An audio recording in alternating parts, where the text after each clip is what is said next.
Bien. On va commencer d'abord par remercier Maurice Contant, dont le préambule est assez passionnant. On va voir comment tu vas développer toute cette histoire du double. Alors justement, un petit peu pour paraphraser un peu ton préambule, quelques mots d'introduction, y compris par rapport à la psychosomatique relationnelle, pour dire que l'inconscient chez Samy Ali est essentiellement spatial. Et non pas comme Freud, qui a présenté l'appareil psychique comme un modèle étendu dans l'espace, vous vous souvenez, fait conscient, inconscient, préconscient, mais en proposant une théorie qui donne au corps propre la capacité de créer un espace, parce qu'il est un espace avant tout, et parce que neurologiquement, il a le moyen de la projection psychique, c'est-à-dire donc de projeter un espace imaginaire, qui va être un espace imaginaire au sens image du corps, image-fonction du corps. Cet espace imaginaire se trouve donc aux confins du dedans et du dehors, du réel et de l'imaginaire, de la représentation et de la perception. Ça veut dire que le corps propre, aussitôt, devient un schéma de représentation. Alors on le dit souvent ici, haut, bas, gauche, droite, devant, derrière. C'est le pouvoir originel propre à cette matérialité corporelle, c'est-à-dire à cette réalité du corps qui nous permet d'appliquer ces coordonnées et qui vont nous servir de point de repère, bien sûr, à condition qu'ils soient projetés et qui créent cet espace et de représentation corporelle. Alors on peut citer ici cette phrase assez énigmatique chez Freud qui dit « Le moi est primitivement une entité de surface ». Ça veut dire que si on comprend cette phrase, en fait, c'est assez compliqué. D'emblée, Freud semble nous proposer, primitivement bien sûr, un espace bidimensionnel comme image du corps. Il va dire également, le double était primitivement une assurance contre la destruction du moi, un énergique démenti à la puissance de la mort. Alors, le double, le miroir avant le stade du miroir, l'espace à deux dimensions, l'indistinction soit l'autre, la latéralisation non acquise sont autant de façons de nommer un fonctionnement qui, non dépassé, fait le lit de problématiques limites dépendant de la relation à l'autre et bien entendu susceptible d'évoluer au sein de la relation thérapeutique. Et c'est donc avec plaisir qu'on va écouter ton travail, parce que je pense qu'il va s'agir de tout cela. Bon, en présentation, d'abord, je voudrais dire que ça fait de nombreuses années que tu m'invites à ces rencontres et que, au fil du temps, chaque fois je suis intervenu sur ces difficultés chez ces enfants réputés hyperactifs. Donc, ce que j'ai cherché à faire cette fois-ci, c'est de rassembler les différentes interventions et de voir des éléments quel était un petit peu le dénominateur commun qui revenait sans arrêt dans ces interventions. Donc, c'est un petit peu ce que je vais faire. C'est déjà, ça va être un double de ce que j'ai déjà fait. Donc, une répétition. Alors, un peu comme Samy Ali dit, les répétitions, c'est pas très grave si, effectivement, on ne dit pas exactement la même chose. Donc, je vais essayer de ne pas dire exactement la même chose, c'est ce que tu me diras. Donc, parce que le double, c'est un même et c'est aussi indifférent. Un double est indifférent. Alors, pourquoi les enfants hyperactifs ? J'ai pu le dire dans d'autres interventions, c'est que j'ai une longue expérience aussi de psychomotricien où j'étais amené à suivre énormément d'enfants. À ce moment-là, ce n'étaient pas des enfants dits hyperactifs, c'était des enfants dits instables. Et contrairement à ce qu'on peut évoquer actuellement, ces enfants étaient pris en charge et il y avait des études qui étaient faites par des pédopsychiatres comme d'abord Henri Vallon, qui a travaillé sur ces enfants, théorisé dessus. Il y a Dehajoura Guerra qui a aussi énormément travaillé là sur ces enfants. C'est même lui qui a été un peu le créateur de la psychomotricité, justement pour travailler avec ces enfants. Et Jean Bergès, qui est un neurologue aussi, qui a travaillé d'une manière intéressante sur ces problématiques. Alors, d'abord, pour commencer, je ne peux pas m'empêcher de vous narrer une histoire qui est arrivée à quelqu'un, et vous allez peut-être reconnaître de qui il s'agit.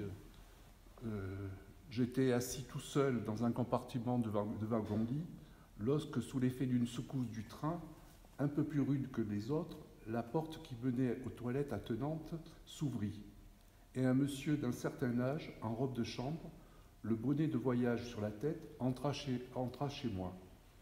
Je supposais qu'il s'était trompé de direction en quittant le cabinet, qui se trouvait entre les deux compartiments, et qu'il était entré dans mon compartiment par erreur. Je me levai d'un bond pour le détromper, mais je reconnus bientôt, abasourdi, que l'intrus était ma propre image renvoyée par le miroir de la porte de communication. Je sais encore que cette apparition m'avait été foncièrement désagréable.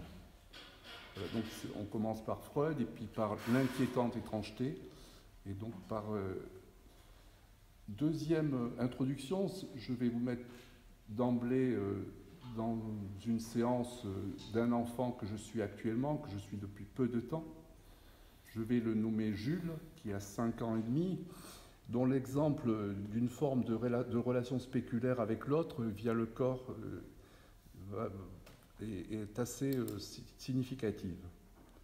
C'est un enfant très instable et très impulsif à l'école, moins à la maison, et il ne l'est pas en séance. Son travail psychologique a comme support quasi unique le dessin, avec cette particularité qu'il ne peut dessiner que si nous dessinons avec lui et comme lui. Voilà. Donc, il fait des formes comme ça, et je dois exactement faire comme lui. Alors, il faut dessiner les mêmes objets, la même histoire, avec les mêmes feutres, les mêmes couleurs, à la même vitesse d'exécution. Tous deux assis face à face, chacun avec sa feuille. Au début, Jules avait besoin de me prendre une idée ou de me faire choisir un thème. Puis, il individualise, il récupère le thème ou le dessin qu'il individualise par sa création, et il prend le rôle de diriger le dessin miroir. Ce faisant, il exige de moi de le suivre, sinon il s'arrête. Et il n'est plus intéressé par la séance. Durant le dessin, il scrute constamment mes réalisations et il les compare aux siennes. Quand je traîne, il me stimule et il me dit « dessine, dessine ». Quand je fais mieux que lui, il rompt le jeu et il exige de l'aide. Donc le corps du thérapeute est recherché pour contenir l'enfant, comme si l'enveloppement n'allait pas de soi et devait être recherché en double dans l'autre. Être le reflet de l'image de l'autre, c'est au plan clinique montrer comme Jules peut penser ne peut penser sans la perception du corps de l'autre. Voilà, donc je montre, par exemple, au départ, il me demande de dessiner, je sais pas.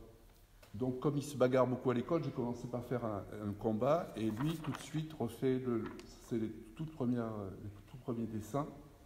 Et ça aussi. Ensuite, il répète.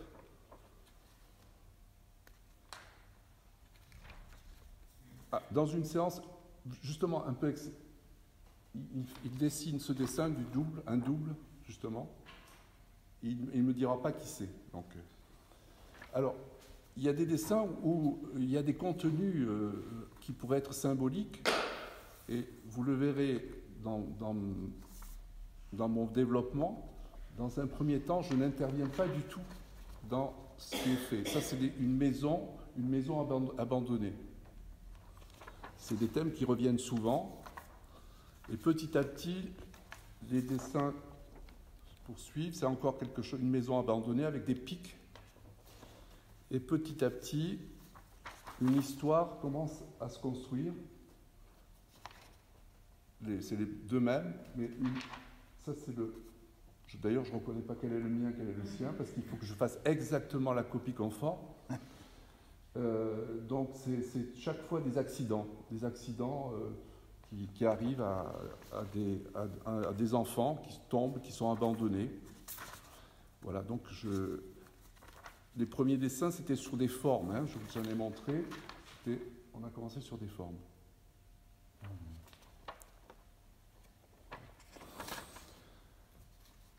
Voilà, donc je peux démarrer. Alors, une des difficultés de la clinique de l'enfant hyperactif s'origine dans la manière de penser l'impasse de ces sujets.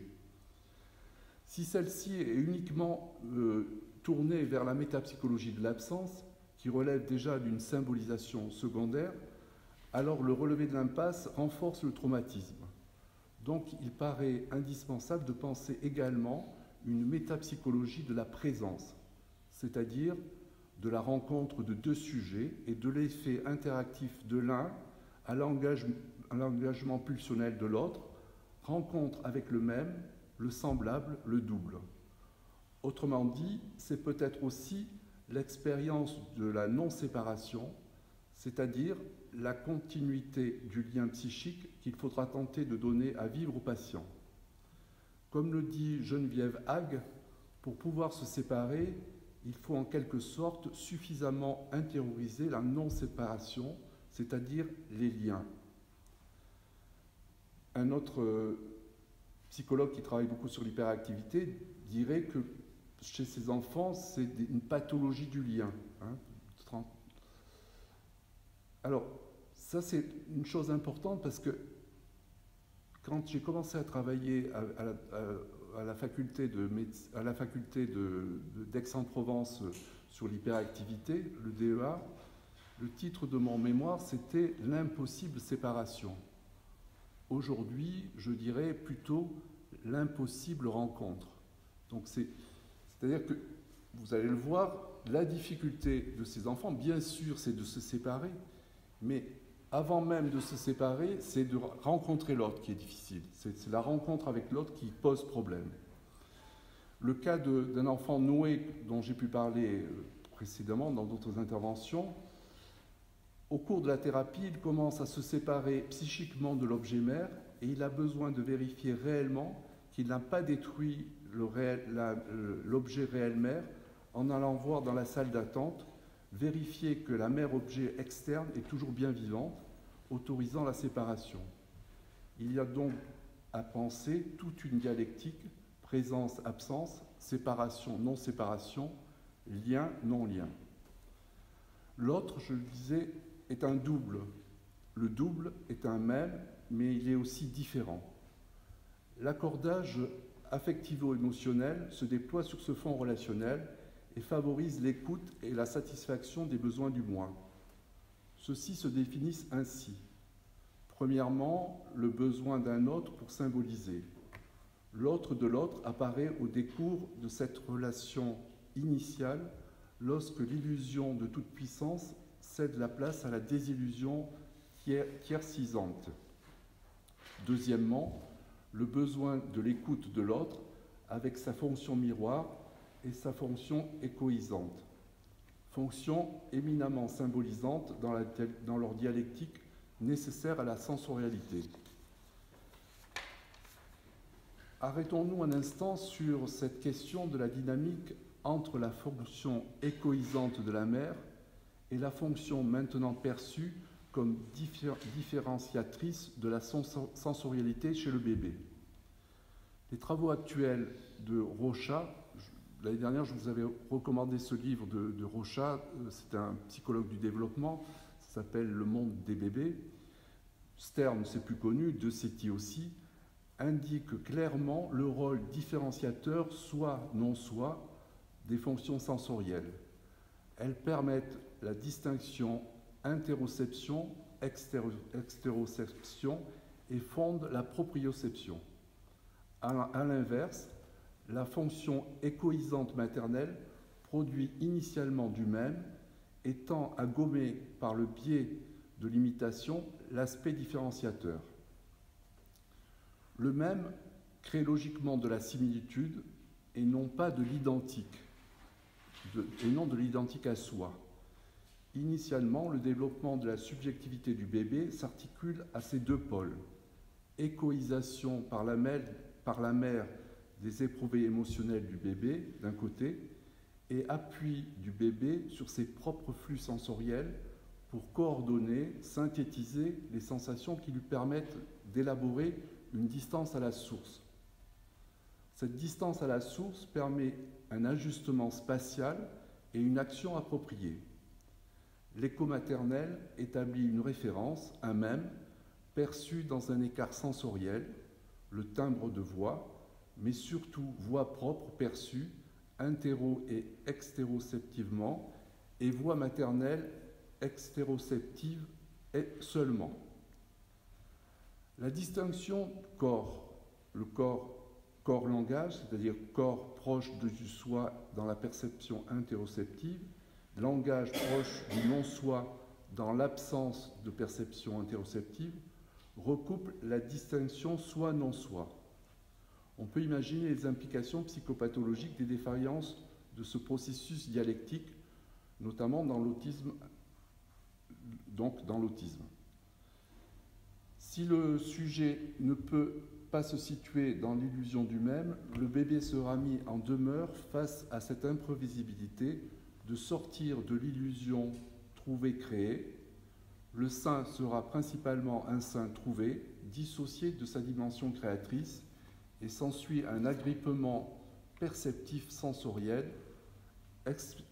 estéroceptif, dégradation de la relation que l'on retrouve fréquemment dans l'hyperactivité. Alors, je crois qu'il y a eu une intervention du docteur Ménadier là-dessus. Prenons l'exemple fourni par Bullinger comme modèle générique concernant les enfants réputés hyperactifs. L'auteur Bullinger fait l'hypothèse que certains enfants dits hyperactifs développent une agitation paradoxalement nécessaire pour stabiliser des points d'appui corporels. Celle-ci limite fortement la possibilité de maintenir l'attention sur des tâches de type scolaire. Non seulement l'enfant n'est pas physiquement stable, mais de plus, il est aux prises avec ce que Bullinger nomme la double tâche. Premièrement, il doit traiter les signaux issus de ses mouvements, et deuxièmement, il doit tenter de satisfaire la demande qui lui est faite d'être attentif aux activités proposées. Bullinger signale que l'enfant agité a besoin de bouger pour maintenir présente une image corporelle évanescente.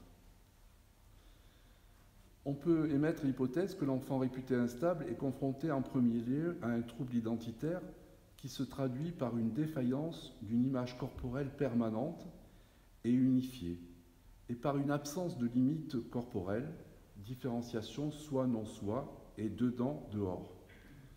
On perçoit donc ce mouvement qui, en l'absence de la constitution d'un objet interne stable, conduit l'enfant à rechercher dans les sensations corporelles un substitut à cet objet interne évanescent. L'absence de permanence psychique ressentie, malgré l'appui sur la sensation corporelle fournie par le mouvement, conduit l'enfant à répéter inlassablement le mouvement d'agitation. Ainsi parvient-il à la constitution d'un néo-besoin qui, dans ce cas, lui fournit une néo-identité. Il s'épuise alors à tenter de maintenir cette double contrainte qui consiste à exister sensoriellement à travers une motricité excessive et cesser son agitation en vue de satisfaire la demande de son entourage afin d'accéder à un état de concentration. L'enfant est enfermé dans cette double tâche et il échoue à tenter de lier ce qui est clivé en lui. Dans ce cas de figure, cesser de s'agiter correspondrait à cesser d'exister. Notre hypothèse nous conduit à penser que la sensorimotricité est une étape fondamentale à la constitution d'un sentiment d'identité et de continuité psychique de soi. Cette recherche de sensations intermodales et intersensorielles en constitue la base. Toujours présente tout au long de la vie, elle s'efface au profit de la pensée et des affects. Dans les souffrances narcissico-identitaires, qu'on retrouve dans l'hyperactivité, il y a une réactualisation des modalités sensorielles comme recours identitaire par le biais de la sensation corporelle, et ceci chaque fois qu'une défaillance du sentiment d'identité apparaît. Donc, chez l'enfant hyperactif, cette quête sensorielle identitaire est d'emblée présente et la souffrance psychique va s'accentuer au fur et à mesure que la double tâche décrite par Bullinger se fait contrainte et enfermement. Donc, le tout premier dialogue s'instaure autour de la sensorialité, autour des flux sensoriels. Le but de la rencontre est de favoriser les états de rassemblement. L'échec de la rencontre crée à l'opposé un état de démantèlement. La sensorialité du bébé ne peut se satisfaire d'elle-même, sauf dans les cas de morbidité.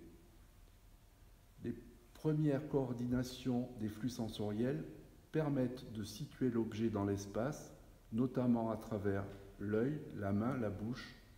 Elles dépendent de la qualité de la rencontre. Le premier niveau consiste à une reconnaissance des états sensoriels et émotionnels du vécu du bébé par la mère, le dernier niveau étant le signe qu'elle lui donne que cette reconnaissance qualifie son état psychique.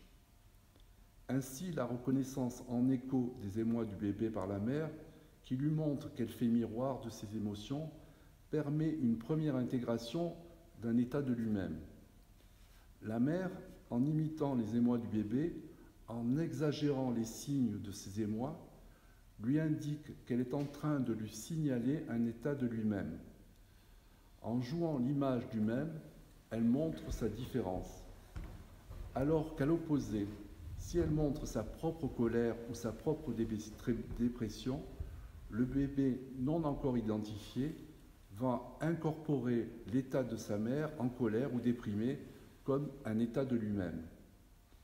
Tout se joue dans un dialogue homosexuel primaire en double, c'est là, suivant Roussillon, ce qui signifie que la mère fait le miroir du bébé, mais qu'en retour, celui-ci imite sa mère dans le but de la comprendre.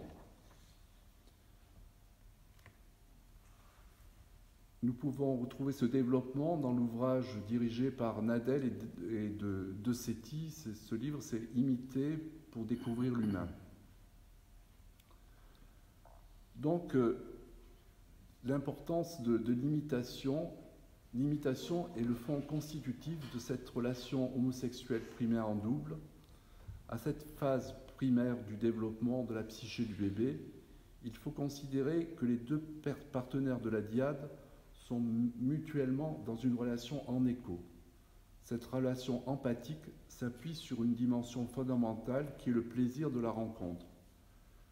Les deux partenaires manifestent le plaisir qu'ils éprouvent mutuellement, mais les moments de tension, de malaise, servent aussi à l'intégration par le bébé des états psychiques de lui-même.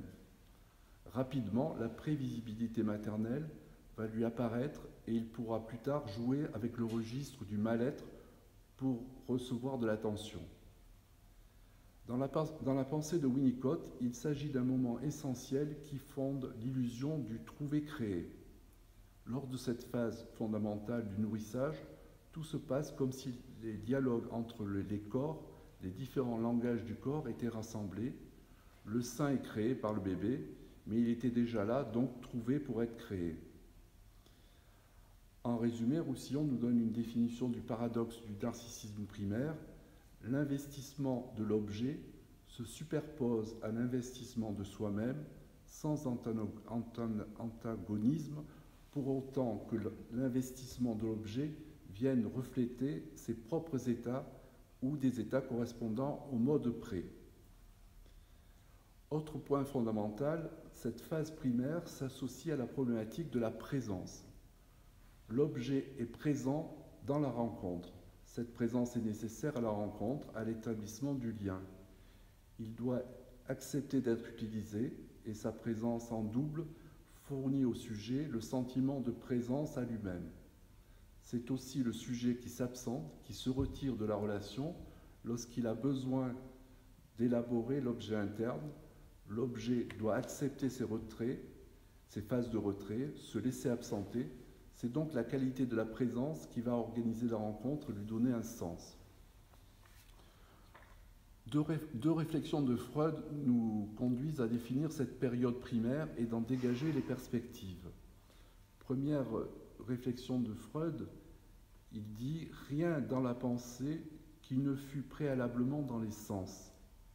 Donc, pour lui aussi, la pensée s'origine dans les sensations, dans la sensorialité, dans la sensorimotricité.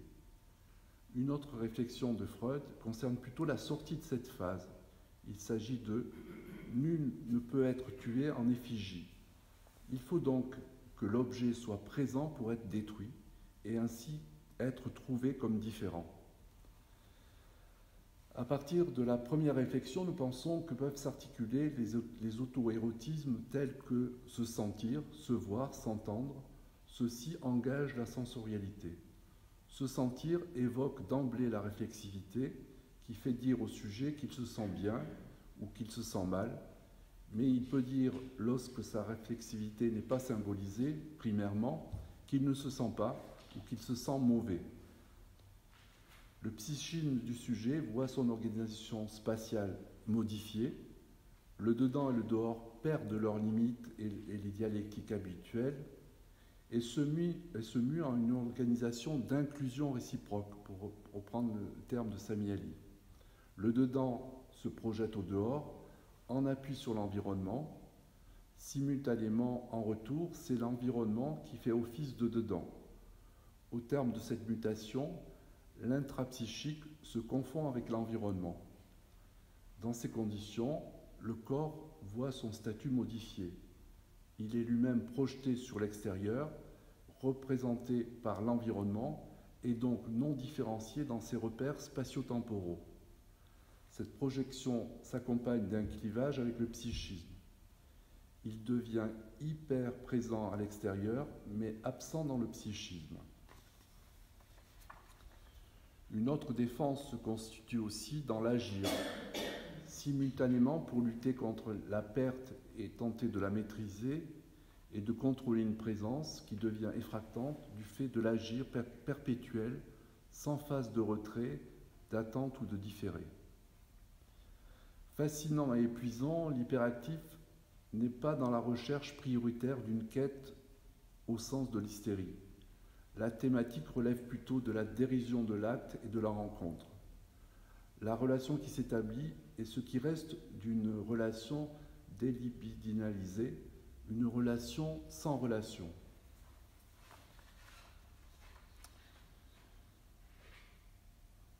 Je voudrais revenir sur le jeu de la bobine décrit par Freud dans Au-delà du principe de plaisir. Quand il décrit ça, son objectif premier est de traiter la question de la répétition. Je vous la rappelle, on assiste dans ce scénario à un jeu d'un enfant de 18 mois, observé par son grand-père, Freud. On peut d'ailleurs se demander quel rôle joue la présence de l'observateur dans les séquences organisées par l'enfant. Freud observe que son petit-fils ne pleure pas lorsque la mère s'absente, mais qu'il organise des activités qui consistent à projeter les objets qui sont à sa disposition loin de lui.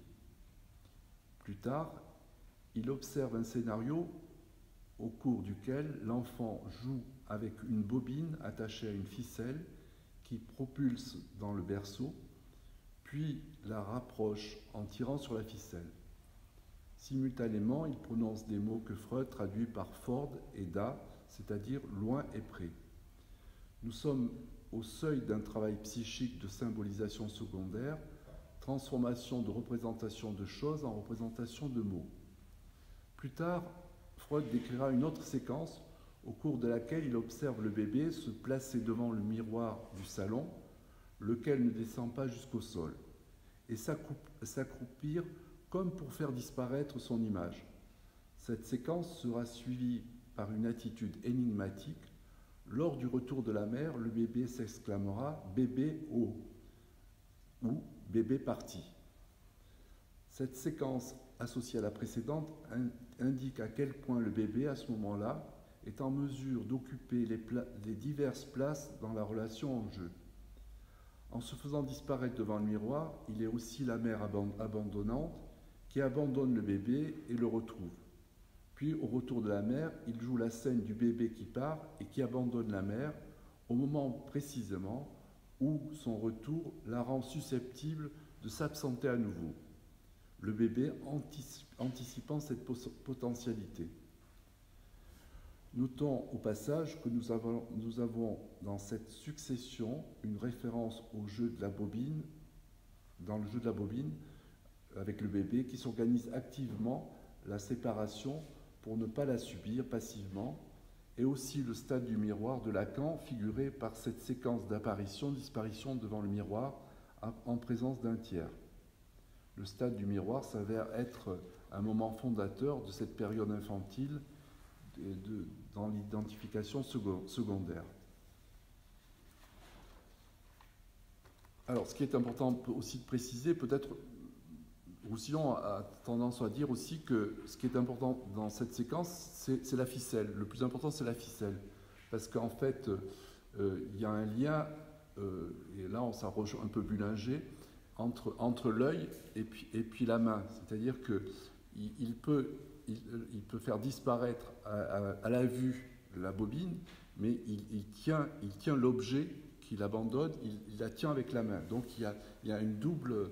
Donc dans ce cas-là, il y a quand même une maîtrise. Il commence à maîtriser la séparation parce qu'il y a quand même une maîtrise corporelle. Le corps là, il éloigne, voilà, rapproche.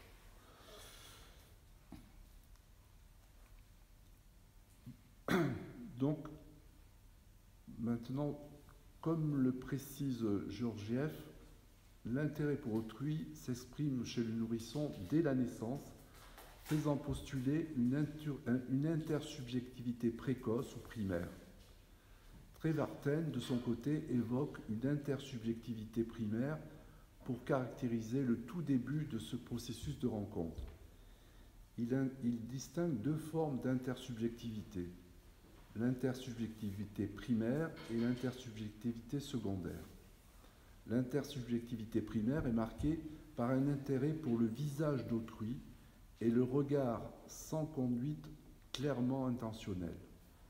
L'intersubjectivité secondaire décrit les moments où apparaissent chez le bébé les premières émergences comportementales manifestement adressées à l'autre de façon intermittente vers l'âge de 3-4 mois, puis de façon régulière vers 5-6 mois. Rencontre et présence qui subsument dans la dimension de l'intentionnalité précocement mise en jeu.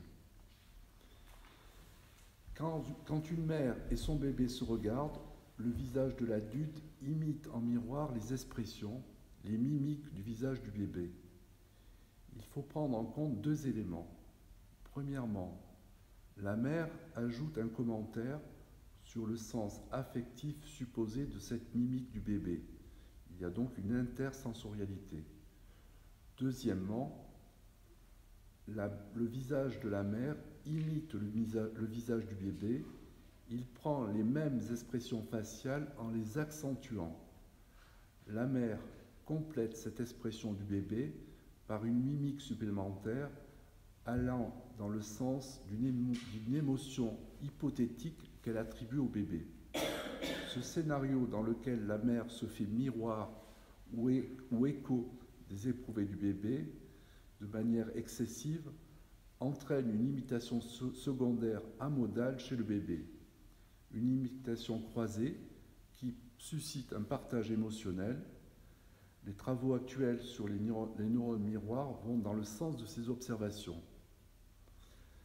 De nombreux travaux de recherche convergent vers l'idée que très précocement, le bébé est attiré par la communication avec un autre qui manifeste sa présence.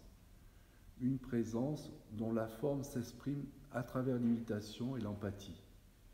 Deux notions dont l'intérêt ont été réactualisés ces dernières années par les travaux de Nadel et de De Setti. On pourrait les résumer ainsi.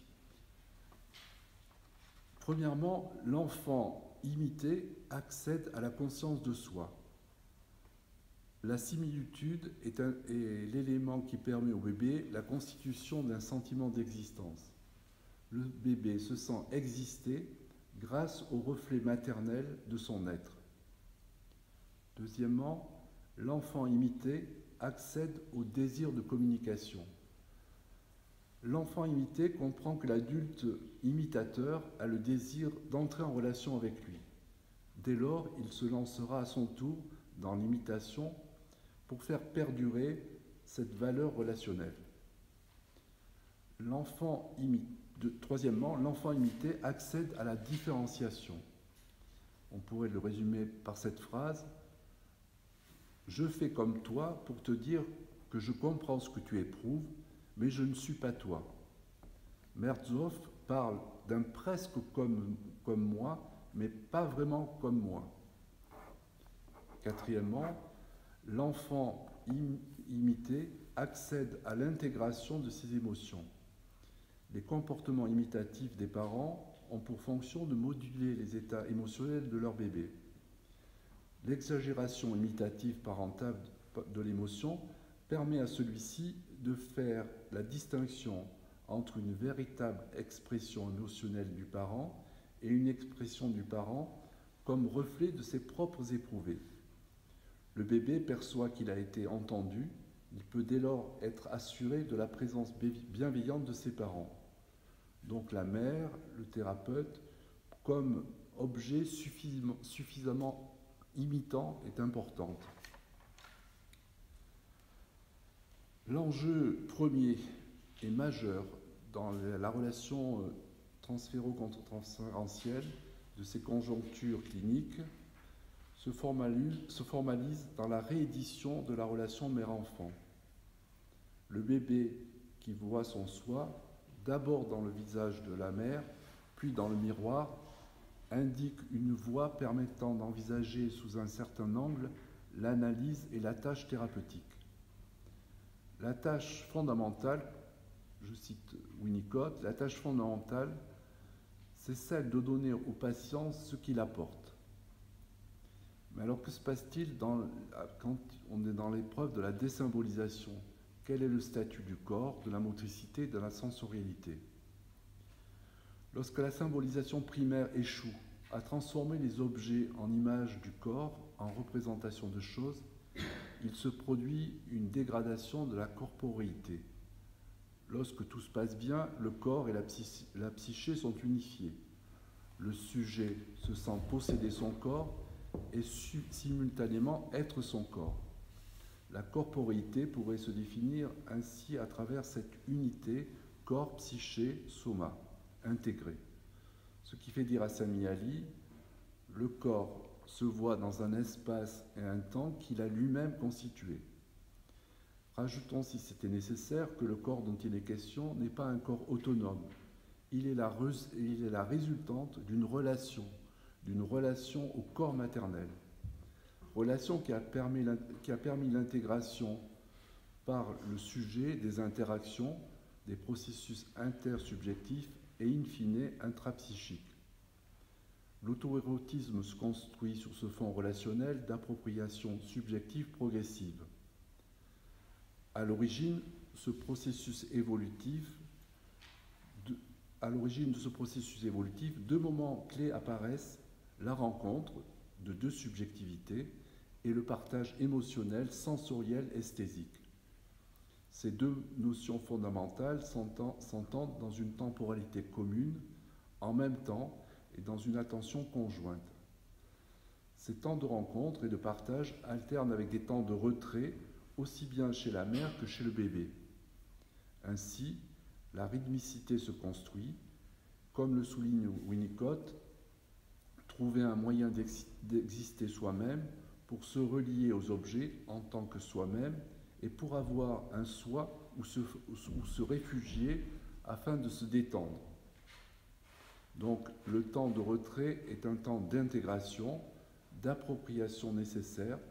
Son respect par l'environnement est fondamental. Mais ce temps de retrait exige de ce fait que les rencontres soient conjointes au sens de Brunner pour permettre le développement d'une attention conjointe, relation dans un même espace-temps. Si l'autre est un même, si on peut envisager la mêmeté entre l'autre et soi à ce stade primaire, c'est bien dans la perspective d'un espace et d'un temps narcissico-identitaire. Cette identité de fonctionnement se retrouve au plan psychique et biologique. Les recherches neurobiologiques sur les rythmes corporels mère-bébé montrent que la dyade, dès avant la naissance, s'accorde biologiquement. On observe un accordage des rythmes oniriques de chacun de manière progressive jusqu'à rêver en même temps et pour une durée similaire. Après la naissance, cette rythmicité onirique conjointe se poursuit tout le temps que dure l'allaitement. Elle assure les premiers linéaments de la séparation en présence de l'autre grâce aux phases de présence et de retrait. Le fond de mêmeté assure une prévisibilité de la relation sur laquelle le bébé peut s'appuyer pour se sécuriser. Si l'autre est un même empathique, il est prévisible, et le bébé qui s'attend précisément à trouver du même au dehors se sent progressivement porté par une omnipotence, un moi idéalisé, gonflé à bloc comme pourrait dire Shor. L'autre soi-même assure l'illusion nécessaire pour un temps donné de cette omnipotence. On saisit ainsi comment les auto-érotismes prennent leur place dans ce schéma. Se sentir est le reflet de la manière dont le sujet s'est senti être ressenti. Toute la sensorialité, tous les flux sensoriels sont concernés par cette dynamique et aboutissent à une sensualité. Donc, il faut envisager que cette relation mère-bébé soit le moteur d'un rassemblement plurimodal dans un espace-temps d'attention conjointe. Pour Sami Ali, avoir un corps, c'est avoir un espace et un temps et être en mesure de dire « je ». Nous avons ici 3 marqueurs de l'identité qui passent nécessairement par l'étayage sur le corps de l'adulte. Être soi, c'est primairement être l'autre à travers son visage et l'échoïsation des éprouvés qu'il retourne au sujet, autre soi-même. Puis, secondairement, être soi, c'est se différencier du corps maternel, se dégager d'une emprise première par un écart créateur, un jeu, une médiation qui transitionnalise le lien.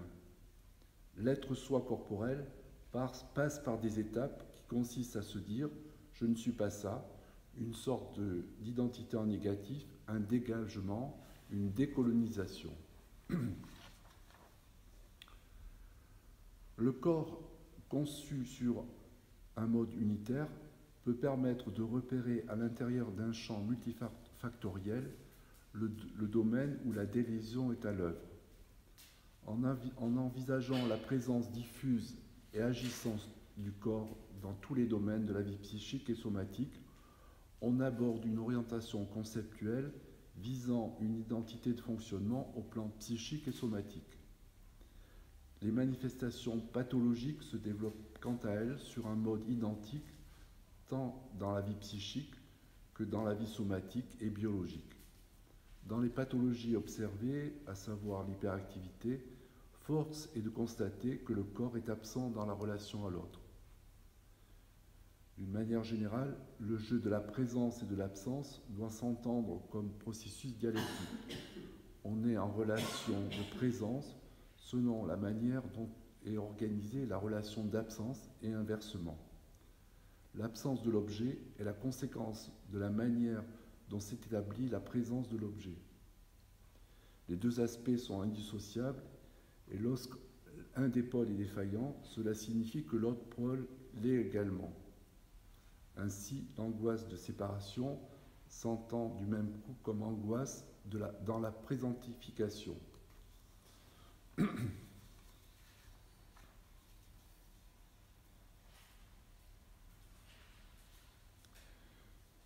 Comme nous l'avons vu précédemment, la clinique dont il est question à travers l'hyperactivité est une clinique de l'impasse, ce qui signifie en priorité que nous devons nous interroger sur la place et le fonctionnement du paradoxe et de la contradiction dans la psyché et le corps du patient, ainsi que dans la situation thérapeutique. La thérapie que nous envisageons dans ce cas pourrait s'appeler une thérapie du rassemblement et de la synthèse des différents états émotionnels du sujet. Il est porté par un postulat qu'une zone traumatique primaire dans l'histoire singulière du patient a empêché le moi de s'approprier subjectivement les expériences vécues.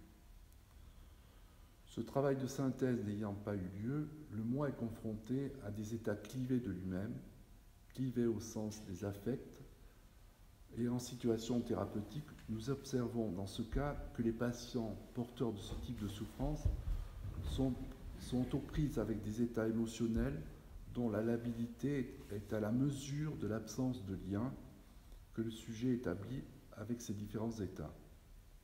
Autrement dit, le sujet qui s'énonce à travers ces différents états émotionnels n'a pas conscience de ces changements d'état, et ceci en raison du fait observable que chaque état émotionnel est porté par une théorie causaliste qui justifie l'état émotionnel en question. Cette théorie exclut la conflictualité. Un état émotionnel différent sera porté par une théorie totalement différente.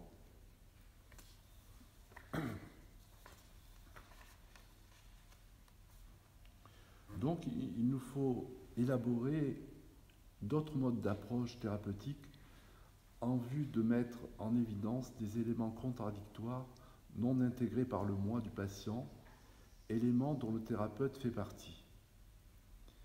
L'étape préalable serait de mettre en place la problématique du double, qui doit passer par l'acceptation par le thérapeute d'être perçu comme identique par le patient. Cette phase plus ou moins longue est nécessaire à la mise en place du processus thérapeutique proprement dit.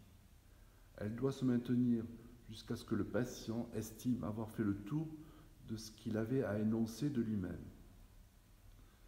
Ce double narcissique favorise l'instauration de l'identique porté par le moi du sujet et va permettre l'ouverture à un double dont la particularité est d'être le même et d'être un autre. L'enjeu ici, c'est la continuité psychique et somatique du patient qui a besoin de penser une identité de fonctionnement entre lui et le thérapeute pour pouvoir continuer à penser. C'est-à-dire pour pouvoir continuer à faire des liens, autrement dit, penser les pensées.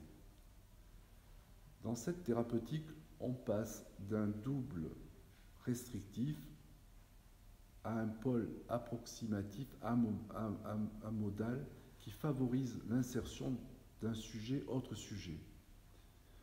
Au cours de cette phase de travail, l'accent est mis sur la symbolisation primaire.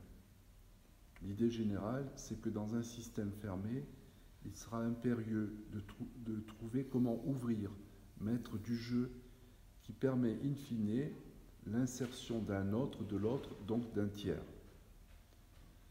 Au préalable, avec ce type de patients qui présentent leur souffrance sous forme d'un comportement, il s'agira de créer une interaction, étape préliminaire indispensable pour instaurer un lien sécure et favoriser l'intersubjectivité.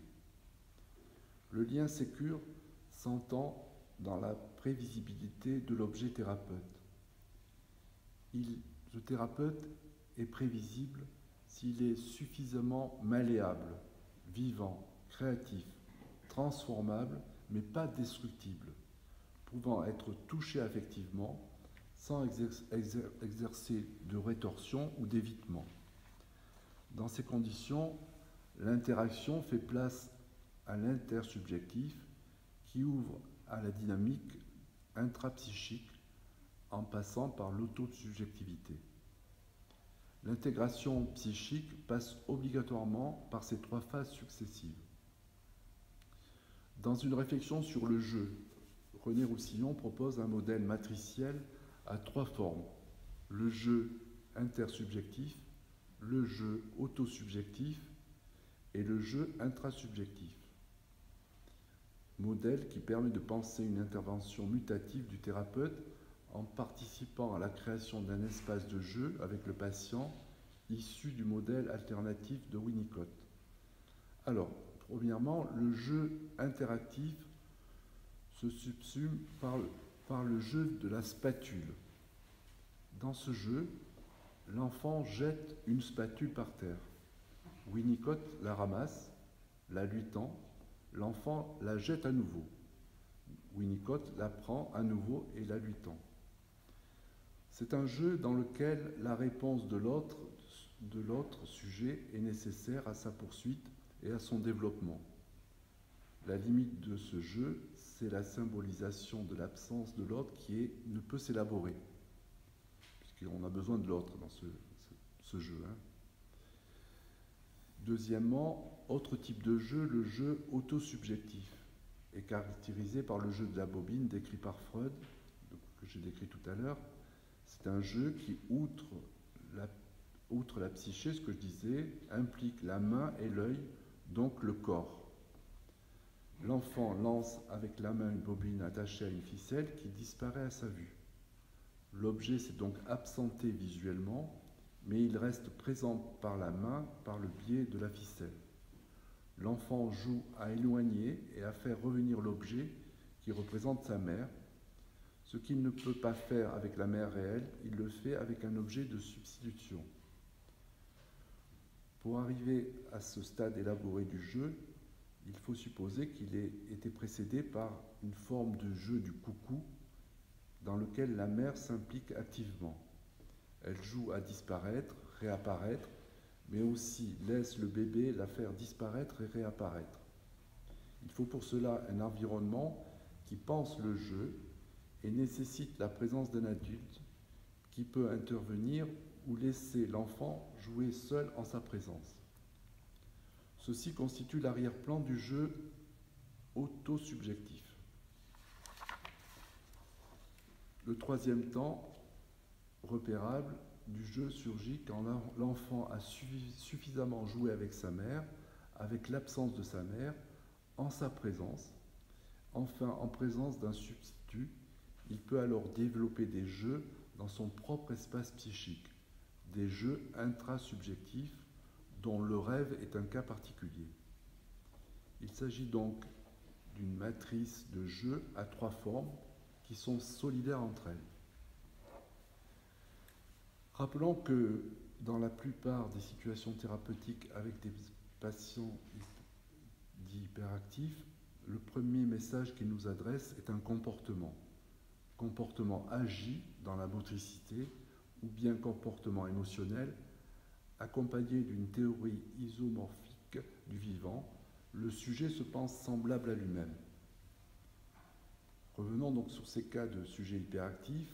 Lorsqu'un enfant ne cesse de bouger, si le thérapeute lui témoigne de l'effet que cela produit sur lui, il lui montre que ce comportement adressé ou pas concerne l'économie interne de l'enfant. Le thérapeute signifie alors que ce comportement est un message pour lui, qu'il interagit avec l'enfant. C'est donc la réponse du thérapeute qui permet le transfert d'un état de comportement qui concerne l'enfant de lui à lui, à lui-même, vers un système d'interaction. L'enfant agit sur le thérapeute, l'instrumentalise, l'utilise comme lieu d'évacuation de son excitation débordante. Pour parvenir à l'intersubjectivité, le thérapeute doit pouvoir considérer que ce comportement qui agit sur lui a valeur d'identification projective. Il devient dès lors possible de communiquer à l'enfant quelque chose de ce qui se passe en lui à partir de l'effet de ce comportement sur le thérapeute.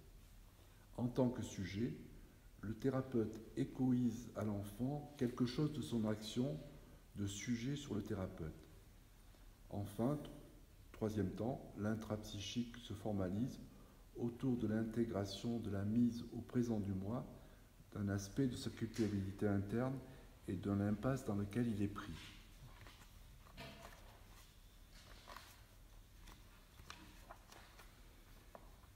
Alors,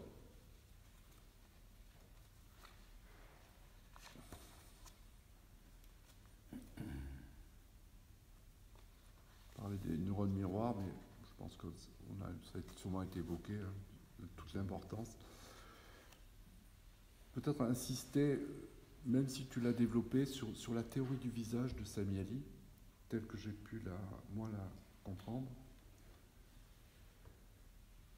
Les travaux de Samiali sur le lien entre le visage maternel et le miroir apportent un complément précieux à ce qui précède.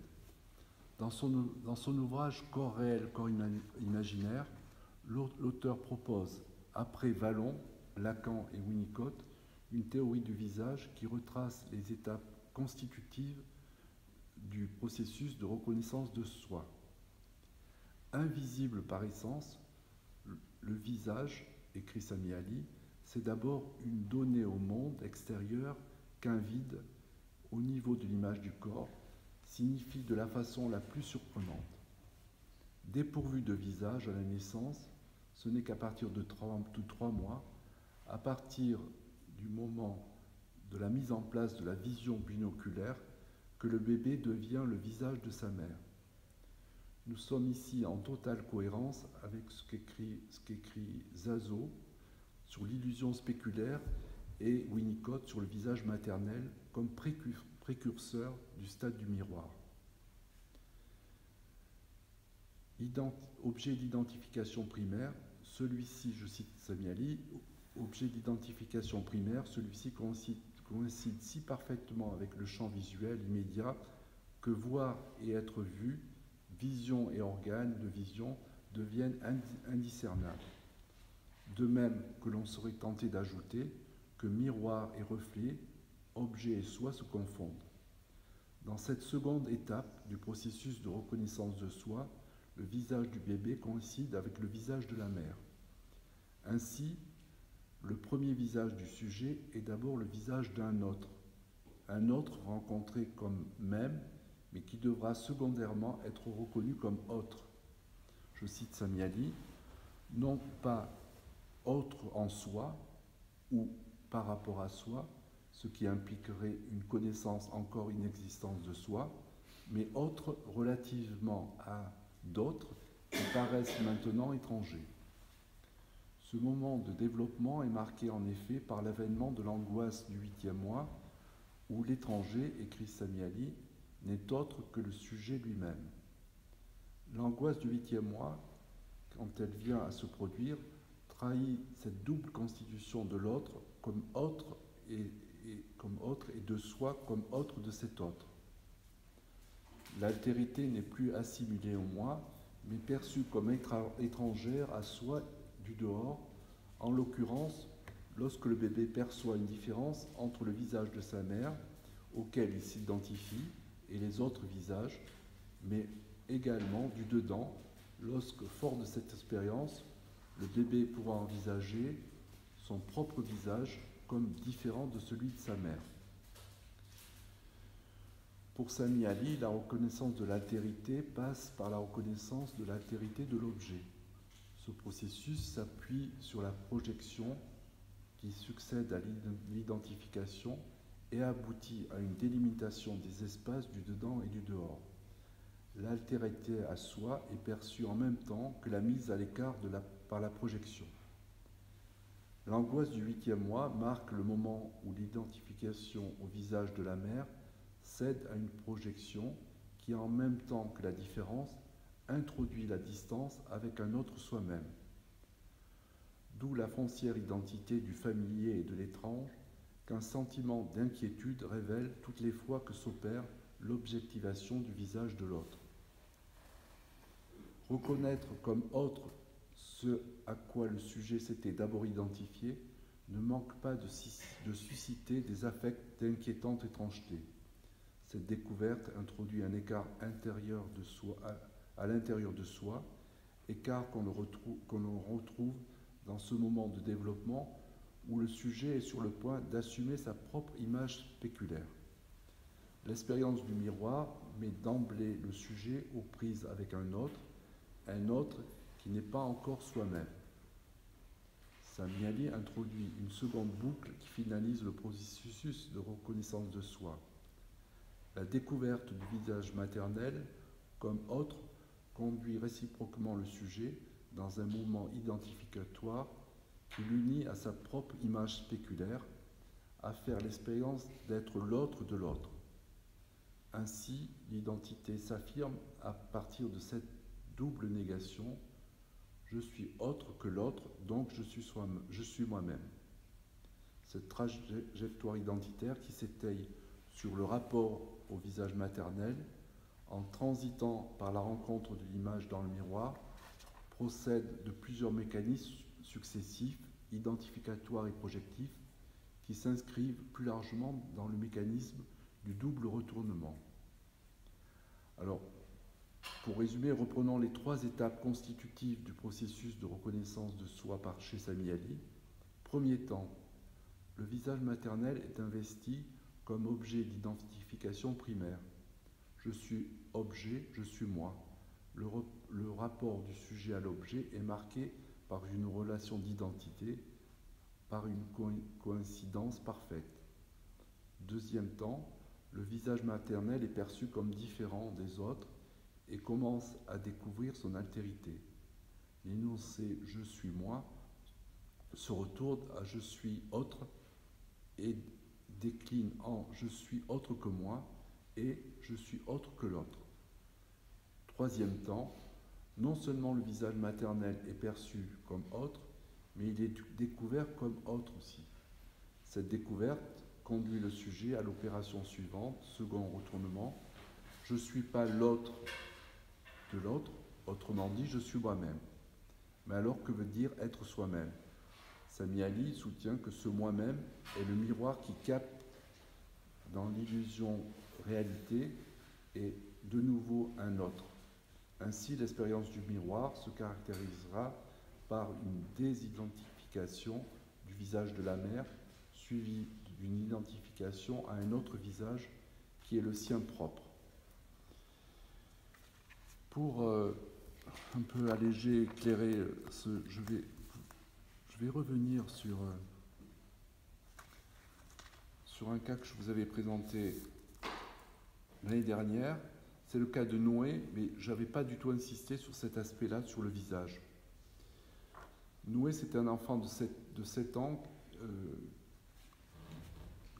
que j'avais vu dans le cadre d'une prise en charge dans un CMP, qui avait été suivi pendant 2 ans par un psychothérapeute auparavant, psychothérapeute psychanalyste, et donc les choses n'avaient pas du tout évolué, donc il avait souhaité que je le prenne en charge.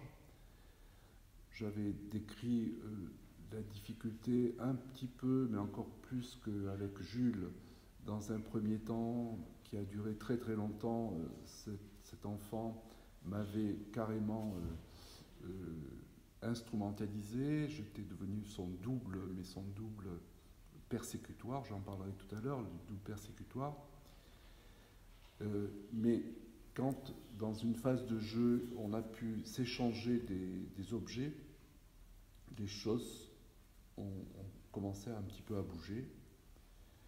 Et moi, ce que je voudrais revenir, en revenant à cette séance que j'avais décrite, qui était une séance un peu où les choses ont basculé vraiment dans un travail très relationnel, Noé, à ce moment-là, vient avec un paquebot, un bateau qu'il m'avait emprunté. Il me dit, j'ai bien dormi. Et il commence à me dessiner sur le tableau un bateau, comme il faisait chaque fois. Puis, il veut dessiner mon bateau. Alors, il me dit de face ou de profil. Donc, moi, je n'avais pas du tout insisté là-dessus. Déjà, donc, dans l'espace imaginaire, le profil, on est déjà dans l'espace tridimensionnel. On est face, le face à face, de face, c'est l'espace bidimensionnel. Donc déjà apparaissait la tridimensionnalité apparaissait. Voilà. Donc il se met à dessiner un voilier miniature après lorsqu'il avait 6 ans. Il se dessine sur le voilier, il se dessine lui sur le voilier, ce qu'il n'avait jamais fait. Donc il commence à se...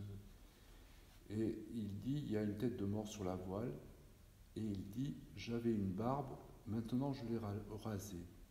Alors, me regardant du coin de l'œil, il notait chez moi l'absence de la barbe naissante que j'avais la fois précédente, et il me dit, mon père aussi avait la barbe des fois. Et il continue par une série de questions. Est-ce que tu es intéressé par les bateaux? Est-ce que tu crois en Dieu? Est-ce que tu préfères la glace à la vanille ou celle au chocolat? Puis il s'exclama, on est pareil. Donc c'est là qu'il commence avec moi ce jeu de similitude. Et il est assez inquiet quand je ne suis pas comme lui. Il cherche aussi à savoir où j'habite, quel est le... demande si je peux dessiner comment la géographie de où j'habite pour la comparer à la sienne. Donc il y a tout un jeu pour tenter de... Et comme il y a quand même un certain nombre de choses qui sont similaires, comme tous les deux, lui est très intéressé par la navigation, par les bateaux, et comme ça tombe bien moi aussi, il y a beaucoup de similitudes entre nous. Donc pour lui, il y a plus de pareil que de pas pareil. Donc il se sent plus proche de moi. C'est la première fois parce que jusqu'à présent, il se trouvait comme Jules, on était face à face sur une table. Là, bon, il ne me demandait pas, comme Jules, de dessiner en même temps que lui, il me demandait d'écrire. Et c'est pareil, lorsque j'écrivais pas, il me disait « Pourquoi tu n'écris pas ?» C'est-à-dire, il voulait que j'écrive ce qu'on faisait, que je tienne comme un carnet de bord. Donc, pour tenter de repérer son identité, Noé expérimente différences et similitudes par toute une série de questions, pareil, pas pareil. Il veut savoir beaucoup de choses sur moi, si comme lui, à 7 ans, je faisais des bêtises, si je détestais l'école. Il m'interroge sur les caractéristiques de mon logement en cherchant ce qui est semblable au sien. Lorsqu'une différence lui apparaît, il est déçu et se montre plus insécurisé. Il s'élabore ainsi une dialectique paradoxale, reconnaissance à la fois de la différence et de la mêmeté, de la continuité et de la discontinuité, de l'identité et de l'altérité. Donc l'identité surgit de la répétition du même et non de l'identique, et établit le même différent grâce à un jeu analogique où tout est équivalent, soit non différent. Donc, ce que j'ai oublié de préciser, c'est que Noé avait un strabisme convergent, c'est-à-dire que jusqu'alors, je n'avais pas pu voir son visage tellement que c'était important. Il avait subi plusieurs opérations et chaque fois le strabisme revenait. Et c'est là que c'est la première fois qu'il commence à me regarder en me montrant son visage, tout en évitant encore, lui, de se regarder dans le miroir qui se trouvait dans la salle. Mon visage, différent du sien, était mis en équivalence avec d'autres visages qui lui étaient familiers, le visage de son père. Winnicott nous a appris que le premier, le véritable miroir, c'est le visage Et dès lors, si l'enfant voit le visage de la mère, il se voit dedans. Et la réflexivité psychique est assurée.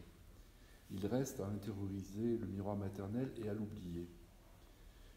Je le disais tout à l'heure, pour Sami Ali, l'enfant commence d'abord à être sans visage, puis à avoir le visage de l'autre, le troisième temps du processus se définissant par la perception du visage de l'autre comme étant autre. De plus, sans visage, le sujet a d'abord, dès lors que se met en place vers l'âge de 3 mois, la vision binoculaire, le visage de la mère. Sami Ali insiste donc, pour ce qui est de la vision binoculaire, sur le fait qu'elle constitue en relation avec le premier objet qu'est la mère, c'est-à-dire les yeux mêmes que l'enfant fixe dans ses yeux. Le trouble de la convergence, strabisme, renverrait donc à la difficulté de cette première convergence qui, de toute façon, est sous-tendue par la question de la distance optimale à établir avec l'objet primordial. Distance où se joue un conflit centré sur la passivité et l'activité. Voilà, je voulais donner juste cette petite vignette clinique de ce cas où toute l'importance est aussi donnée à ce problème aussi psychosomatique qui est le problème de la convergence. Cet enfant, à la fin de la thérapie, il n'y avait plus de problème de strabisme. Ce n'est pas un miracle, parce que sinon ça se saurait, on saurait que je fais des miracles, mais d'autres ont pu écrire, Sami Ali, Sylvie Cady, ou des cours d'une psychothérapie psychosomatique. Il y a une transformation justement de la convergence.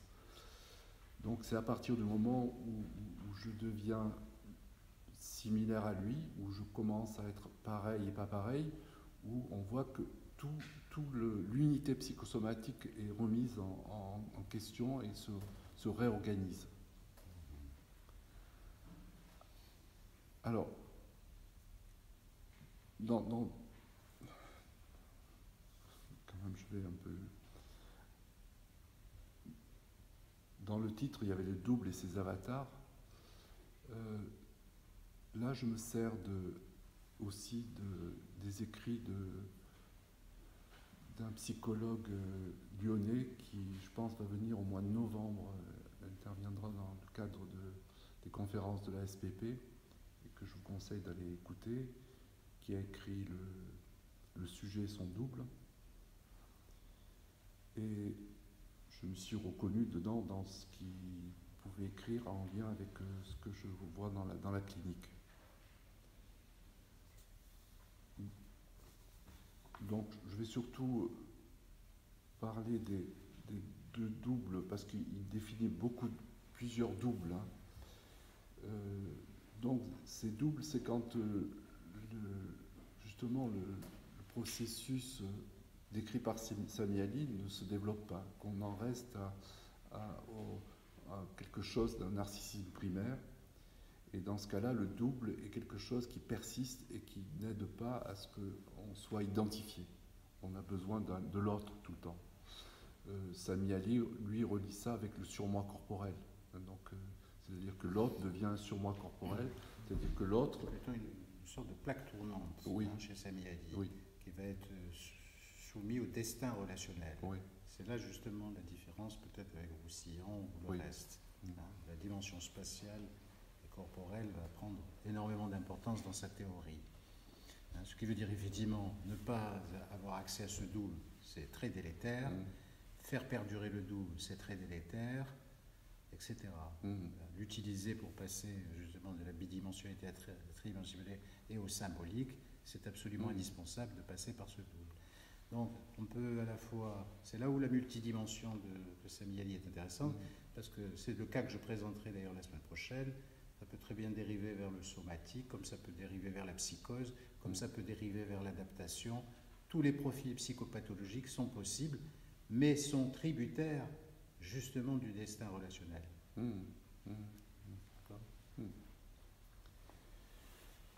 Donc, oui. dans la clinique de l'enfant, dans la clinique de l'enfant hyperactif, moi j'ai repéré deux doubles qui reviennent fréquemment. Le premier double, c'est le double persécutoire, c'est-à-dire que l'autre devient le persécuteur. Et donc, c'est un peu le cas de Noé, hein, que je décris l'année dernière, où il fallait obligatoirement m'immobiliser parce que j'étais dangereux. Donc, l'autre, dans la rencontre, est dangereux. Donc, il faut décrire. C'est un petit peu le cas de Jules aussi. Et je vais rapidement décrire aussi un autre enfant que j'ai vu. C'est Anthony, 7 ans. C'est assez rapide. Hyperactif, avec des troubles comportementaux, violent à l'école et sanctionné par plusieurs exclusions. Sa mère le décrit comme un enfant qui ne pense qu'à jouer. Juste une petite parenthèse, au tout début où je travaillais avec ces enfants, j'ai travaillé d'abord sur ce qui m'avait frappé, et ça rejoignait aussi les observations d'un autre psychosomaticien qui est Jean-Marie Gauthier. C'est-à-dire que on a l'impression que ces enfants ne pensent qu'à jouer, mais en fait, le problème de ces enfants, c'est qu'ils ne jouent pas. C'est-à-dire qu'ils s'activent, mais il n'y a pas de jeu chez eux. Alors si le jeu, on le décompose comme Winnicott entre le game et le playing, en ce qui concerne le game, c'est des jeux qui sont impossibles pour eux. Ils font tout pour transformer les règles du jeu, pour ne pas perdre.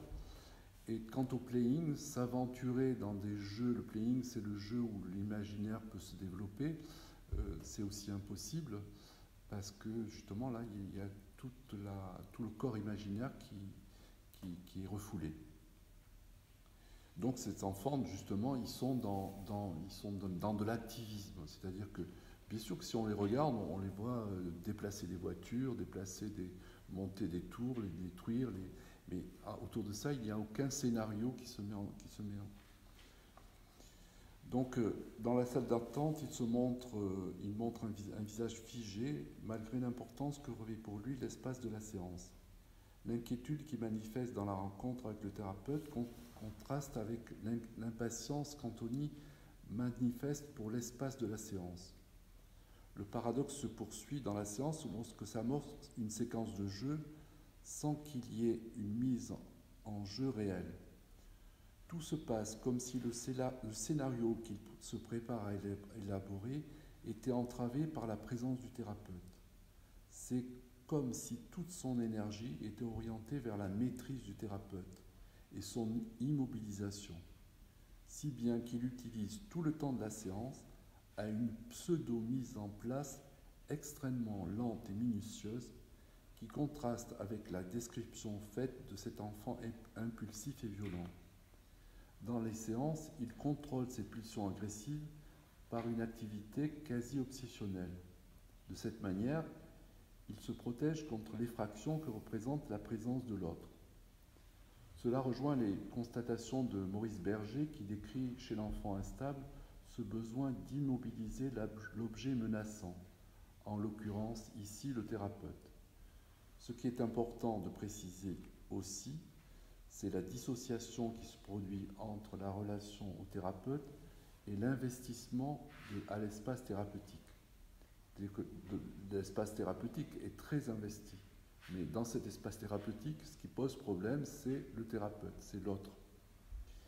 Cette situation précède l'incorporation du jeu en double externe dans laquelle le thérapeute sera sollicité pour participer à une activité sous le contrôle de l'enfant. On retrouve chez Noé, l'enfant décrit précédemment, cette forme de problématique du jeu, un jeu dont la règle serait de ne pas jouer. Ne pas jouer pour ne pas perdre, ne pas perdre pour ne pas se perdre.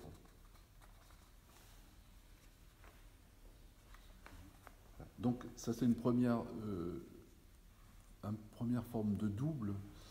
Et donc là, il faut être patient, il faut arriver justement à se laisser instrumentaliser, mais pas trop non plus, pour pas devenir un objet fétiche là, sur lequel on peut tout faire, puisque là, dans ce cas-là, on rentre dans, non pas une compulsion de répétition, mais une répétition d'automatisme, comme dirait Sami Ali. Et là, c'est vraiment, on s'en sort plus. Donc il faut arriver petit à petit à insuffler une petite différence. L'autre double, c'est le double narcissique, c'est-à-dire que l'enfant a vraiment besoin d'un autre. Il a besoin d'un moi auxiliaire chargé d'assurer à la place du sujet la fonction réflexive. Cette modalité de double nous fait mesurer à quel point le sujet dépend de l'objet et de ses capacités réflexives pour retrouver un sentiment d'identité. J'en avais un petit peu parlé aussi d'une enfant de 9 ans, mais pas forcément sous l'angle de double. Cet enfant, Natacha, de 9 ans, que je vois dans le cadre aussi d'un centre psychologique qui avait été adressé par un médecin généraliste pour excitation permanente, crise de somnambulisme et troubles de l'attention et hyperactivité. Chez cet enfant, la problématique du double réel externe se manifeste en permanence. Elle me dit, en évoquant le médecin psychiatre femme qui l'a adressé, elle vous ressemble. De son frère 3 ans plus âgé, et elle dira, où il va, je vais. Basket, foot, jeux vidéo, tous les jeux de garçons, je veux les faire. De même qu'elle apprend plutôt les récitations de son frère que les siennes. Natacha dit qu'elle vient en thérapie pour sa droite et sa gauche. Toute ma famille écrit de la main droite et moi je veux écrire de la main gauche, mais je suis droitière. C'est maman qui veut que j'écrive de la main gauche. Donc elle ne parvient pas à faire de choix. Lors d'une séance, elle arrive la main droite bandée. Avec mon frère au foot, je me suis fait mal. J'essaye d'écrire de la main gauche. Elle évoque ensuite une amie qui s'est cassée la main droite et qui écrit de la main gauche. Elle ajoute, ça y est, c'est décidé, je choisis la main gauche. Chez Natacha, très résistante quant au choix de sa main pour écrire, tout se passe comme si elle devait s'appuyer sur un double narcissique externe pour la guider. Cette confusion soi-autre se manifeste aussi dans la proposition que lui fait le thérapeute pour se dessiner. Elle me répond quand je lui demande de se dessiner, se représenter, je ne sais pas, toi ou moi, en me montrant du doigt.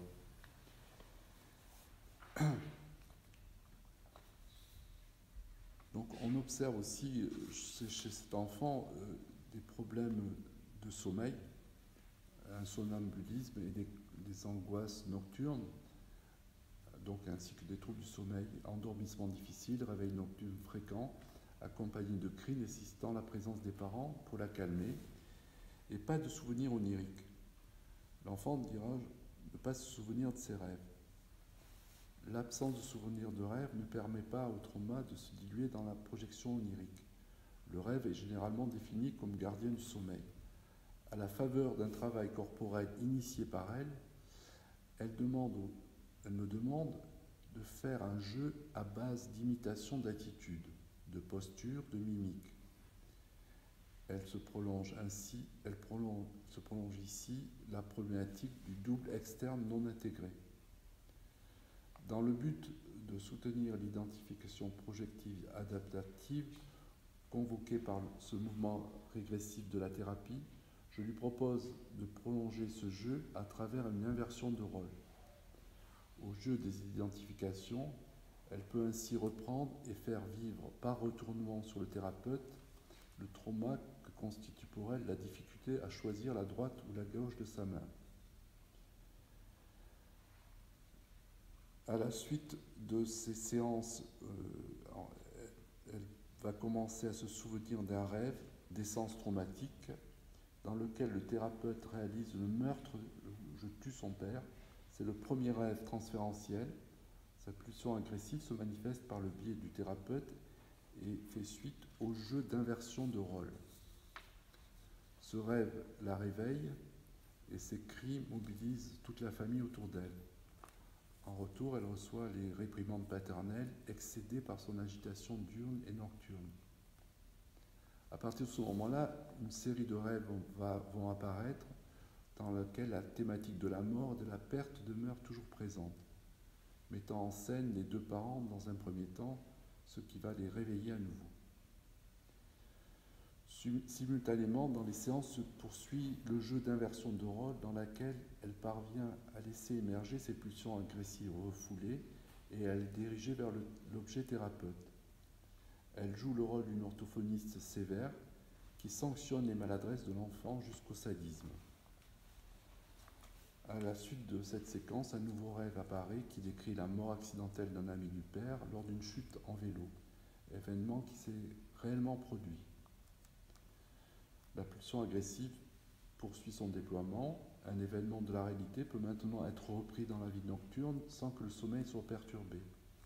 De la même manière, en séance, l'enfant, par le biais des jeux d'identification, trouve un espace pour mobiliser son agressivité. Elle expérimente dans un transfert par retournement, déplaçant la relation vécue en séance de rééducation avec son orthophoniste dans laquelle elle se sent persécutée. Elle transfère ce sadisme sur son psychothérapeute, ce qui lui permet de s'identifier à la capacité du thérapeute à supporter cette agressivité et donc d'étayer son masochisme. Le mouvement qui s'amorce est celui d'un double externe perceptif à un double interne introjecté. Voilà. Je crois que je vais m'arrêter là.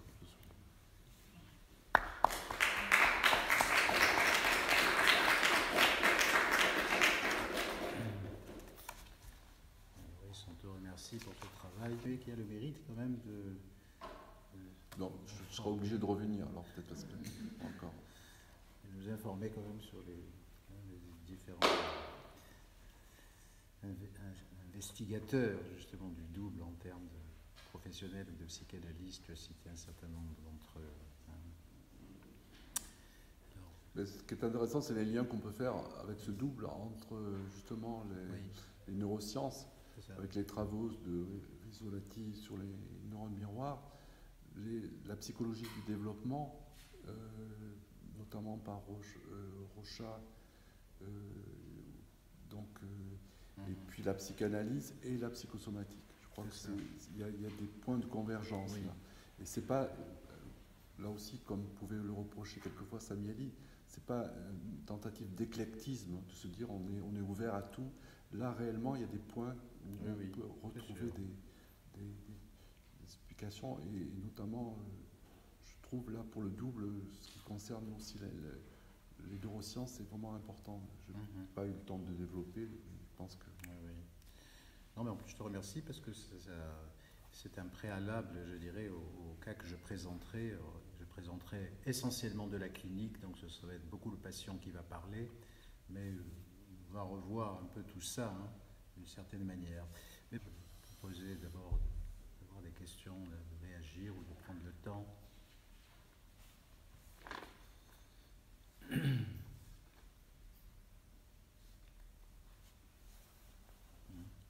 Même si c'est intéressant, cette problématique du visage, c'est pas simple. Moi, je me suis... Et ça fait des années quand même que je la travaille avec... Ce qui est important, c'est quand même de considérer que le visage, il a ce pouvoir originel de la subjectivité. C'est à partir de là que ça existe, en fait. Ça, c'est important.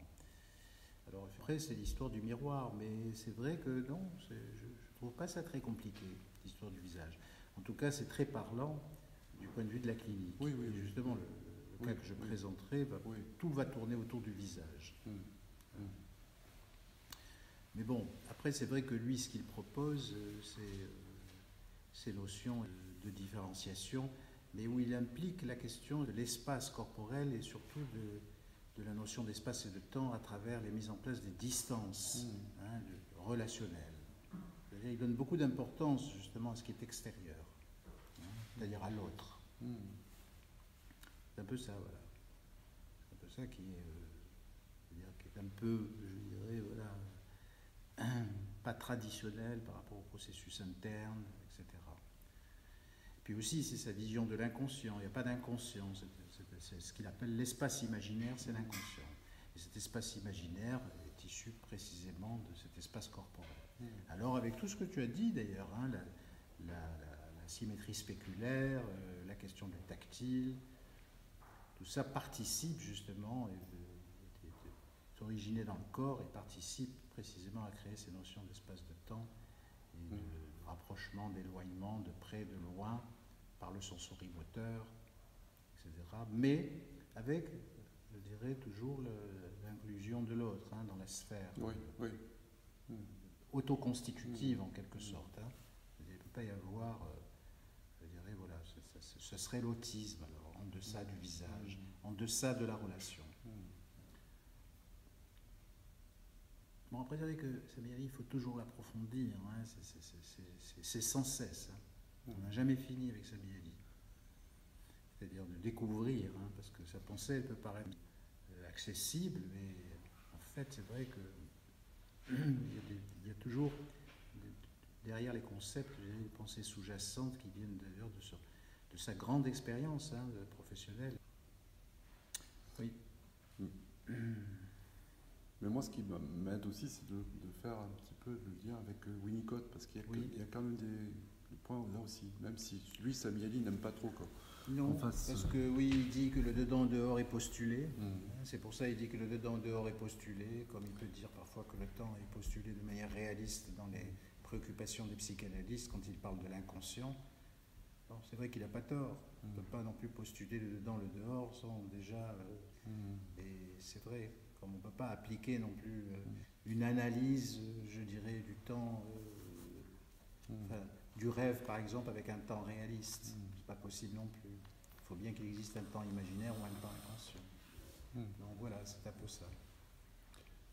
Moi, je dirais que une chose, c'est le début. Ça se ressemble beaucoup avec la transitionalité, mais même Roussillon, ça se ressemble beaucoup avec la transitionalité de Winnicott. Hein. Mais ce qu'on retrouve aussi, c'est par rapport aux perspectives thérapeutiques, c'est-à-dire que cette idée qu'il faut d'abord tenir compte de l'autre, de la relation, d'abord, avant même de travailler ce que fréquemment dans la psychanalyse, on travaille sur la secondarisation, c'est-à-dire sur le problème de l'absence. C'est vrai que ces enfants ont aussi des problèmes d'angoisse de séparation, même plus que dans les angoisses de séparation, des angoisses de perte. Mais avant de travailler ça, il faut d'abord travailler le lien et la relation de similitude à soi. Ça me fait penser beaucoup à ce travail qu'a proposé Cédric Ferino, enfin, dont il nous parlait comme ça, où justement, hein, c'est toute la question, voilà, hein, tu as dû reconnaître là pas mal de choses hein, qui sont importantes ou intéressantes. Hein. Le gamin, il peut pas, il est tout le temps là, il dit quand est-ce qu'elle rentre ma mère, quand est-ce qu'elle rentre ma mère. Alors, il ne peut pas attendre et le thérapeute, il se met à lutter sur le temps au lieu de jouer la mère en quelque sorte. Hein, c'est un peu ça. J'avais une question un petit peu pratique. Depuis ces enfants qui bougent beaucoup, comment se passent ces séances dans le double justement, vous, en tant que thérapeute, comment incarner ce double? Je n'ai pas trop entendu la question. Plus fort la question, je ne sais pas si tu as entendu. Oui. Bah, je fais un peu comme je peux, c'est-à-dire que d'abord j'ai quand même cette expérience de psychomotricien qui, comme psychologue, ça m'aide pas mal. C'est-à-dire que mon corps est important dans ce cas-là. C'est-à-dire qu'il y aura des moments où il faudra pas forcément être, à part ce que j'ai écrit, qui recherchent un double persécutoire, donc ils vont effectivement m'immobiliser, et en général l'hyperactivité, l'instabilité ne sera pas présente dans les séances. Ils vont être, toute leur action, ça va être et le travail de lien va se jouer là. Et c'est très souvent le cas. Il ne faut pas croire bien souvent, ils ne sont pas si hyperactifs que ça. C'est d'ailleurs pour ça que quelquefois les psychologues disent mais non, il n'est pas hyperactif, avec moi ça se passe bien, il ne bouge pas, il est tranquille. Après, au bout de quelques temps, ces psychologues diront mais il ne fait rien, il n'a pas de créativité, il dessine, ses dessins ont peu d'imaginaire, on ne peut pas construire des... Donc en général, il dira c'est un problème des fonctions exécutives, donc il faut peut-être voir autre chose. On ne va pas chercher du sens là derrière tout ça.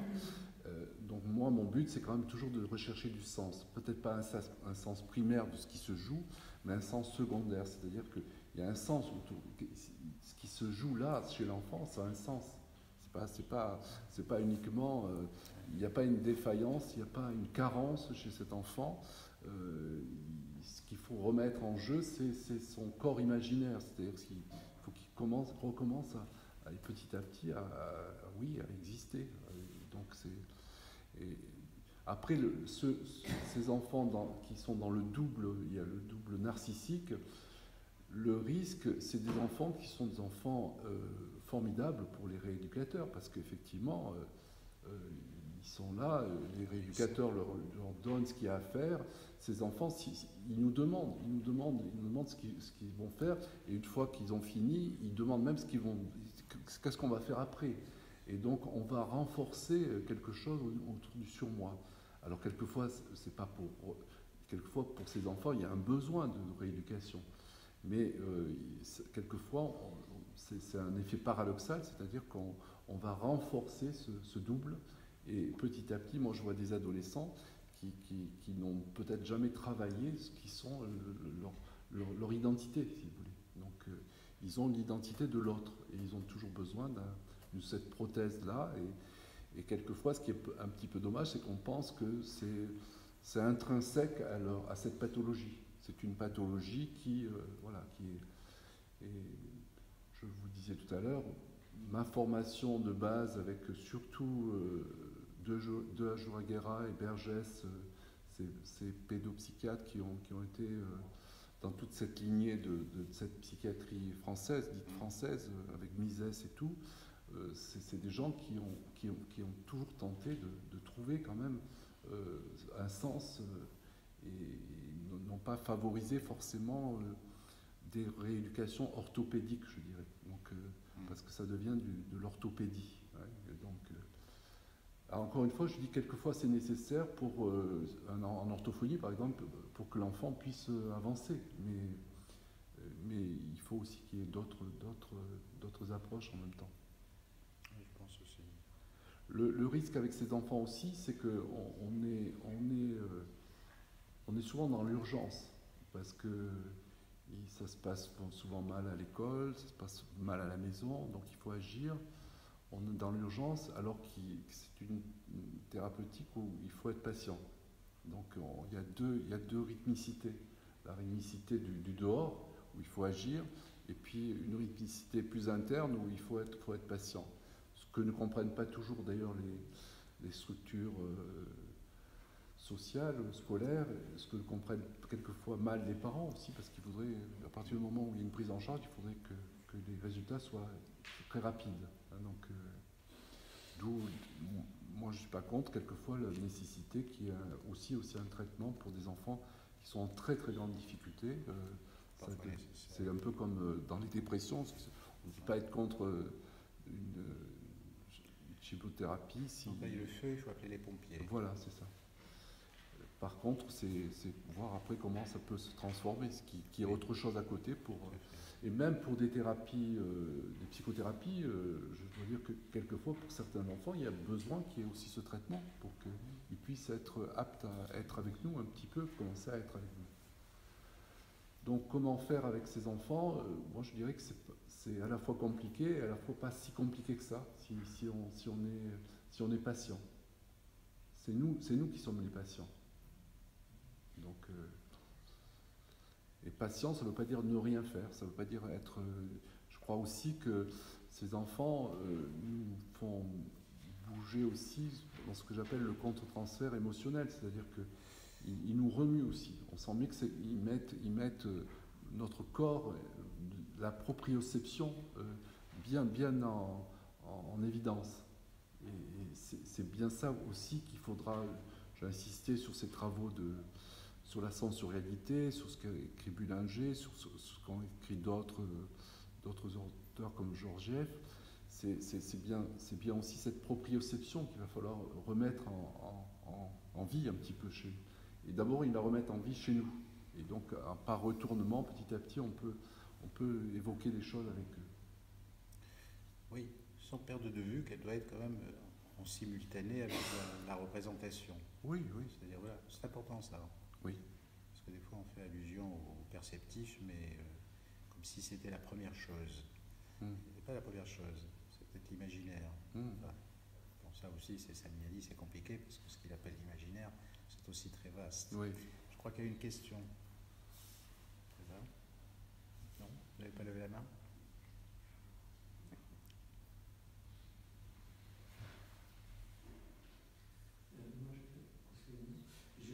Oui, j'étais intéressé par cette agitation de l'enfant hyperactif, et vous avez dit que ça lui est nécessaire pour avoir la sensation d'exister, d'être lui-même. Oui, oui. C'est quelque chose qui est absolument nécessaire, parce qu'il lui manque justement tout ce travail de construction qui passe par le visage, qui passe par le double, la distanciation du double, et enfin, si j'ai bien compris. Oui. Et ce que je voulais comprendre, oui, c'est cette agitation qui est nécessaire. Moi, je suis enseignant, donc je comprends mieux des choses qui se sont passées cet après-midi. Et donc la gestion de la meilleure gestion, c'est peut-être le sens de la question qui est posée là. La meilleure gestion qu'on puisse faire de cette agitation, ça vous semble simplement d'être en face et de communiquer, d'établir le lien. En thérapie, vous voulez pas, en psychothérapie? Non, là, c'est pas de la thérapie. Oui, même dans l'immédiat. Mais disons que je dois gérer ça en plus dans un groupe. Donc, voilà, je cherche des pistes. Oui, ça, je pense que oui. C'est un peu, il faut avoir une trouvaille là, hein, je dirais, en tout cas dans votre position en quelque sorte. Mais bon, voilà, c'est vrai que, par exemple, lundi, je m'occupe pas d'enfants, hein, mais j'ai des parents qui m'ont appelé pour un enfant qui fait un eczéma dramatique, chronique, qui est agité aussi, hein, qui a 3 ans et demi. Alors j'ai dit, écoutez, je peux voir les parents, mais je vous indiquerai quelqu'un pour l'enfant. Bon, les parents sont venus avec l'enfant. Ils ont emmené l'enfant quand même. On ne pouvait pas laisser l'enfant dans la salle d'attente, parce qu'il a 3 ans et demi, quelque chose comme ça. Alors, j'ai affaire à la mère, au père, puisque j'avais demandé au couple de venir, et à l'enfant. Le père, lui, il se met un peu... il a mon profil, en quelque sorte. Il se met de côté, et il ne dit pas un mot. La mère, elle me parle, elle me raconte l'histoire de l'enfant, mais en même temps, l'enfant commence à être agité, à bouger, elle ne le regarde pas, elle le tient comme ça par le bras, de temps en temps, elle dit, mais tu t'arrêtes, voilà, comme ça, sans arrêt. Alors, tout en me parlant, l'enfant, il commence à s'agiter, il ne peut pas bouger parce qu'il est coincé, mais il commence à se gratter. Il commence à se gratter sans cesse, comme ça, de plus en plus. Alors, voyant la scène qui était assez insupportable, je dis, pour qu'on puisse avoir l'entretien, je dis à la mère de prendre l'enfant dans les bras. Il dit, ben, prenez-le sur vous, prenez-le vous, carrément, comme ça il va se calmer. L'enfant, on est dans les bras, il se gratte, je dis, caressez-le là, ne le laissez pas se gratter, caressez-le là où il se gratte. Et l'enfant s'est endormi. Ça c'est relationnel. Il n'y a rien là de psychologique, ni, vous voyez, c'est immédiat. Je ne sais pas si ça répond à votre question, mais c'est une trouvaille qui doit se jouer dans la relation. Et c'est la relation, alors, voilà, c'est la relation qui a calmé le grattage, c'est la relation qui a calmé l'agitation, et l'enfant ne s'est plus gratté. Le fait que les caresses ont été remplacées par, les caresses maternelles ont remplacé le grattage, ça a permis à cet enfant de trouver une espèce de contenant et de trouver la possibilité, je dirais, de s'inscrire dans quelque chose de relationnel. Alors il a 3 ans et demi, hein, il est certainement pris dans ce double, ça c'est clair, et dans un double auquel il ne sort pas. Voilà. Oui, ça résonne avec ce que j'ai vécu, parce que c'est cette personne qui a une quinzaine d'années, très instable, très agitée tout le temps, ne se pas avancer. Je m'approche de lui, puis je veux juste lui toucher les doigts, et il dit ne me touchez pas. Il y a vraiment un recul manifeste. Toute la difficulté, c'est de ne pas devenir le double persécutoire, c'est ça. Et donc, effectivement, ce qu'il faut savoir aussi, c'est qu'il faut garder une bonne distance, à la fois trouver la relation, mais la bonne distance. Moi, dans le cadre des séances, c'est les enfants où il y a toujours, par exemple, le bureau en distance.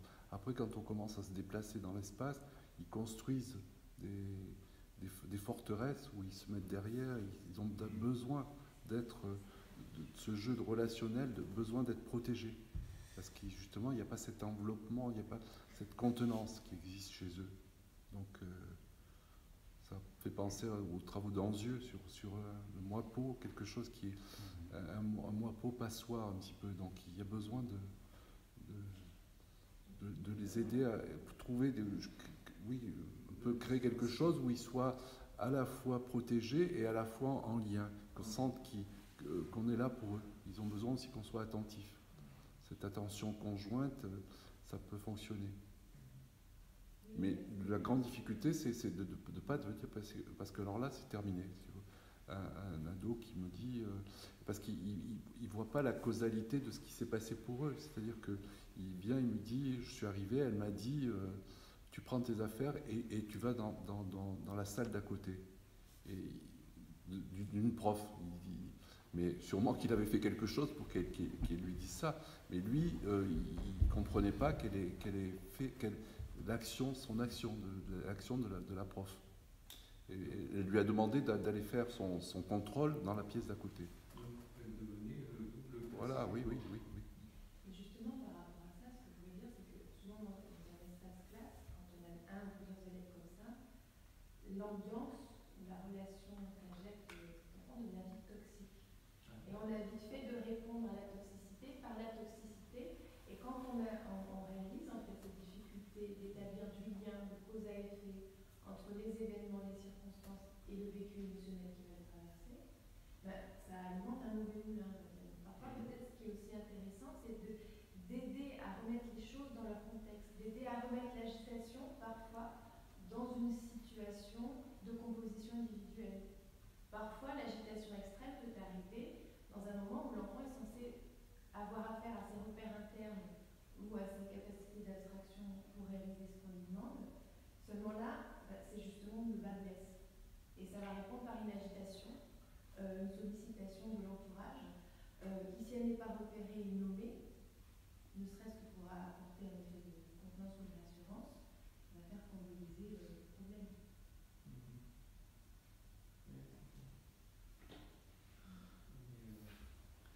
Mais la cause et ensuite l'effet de la demande. En tout cas, merci de cet éclairage.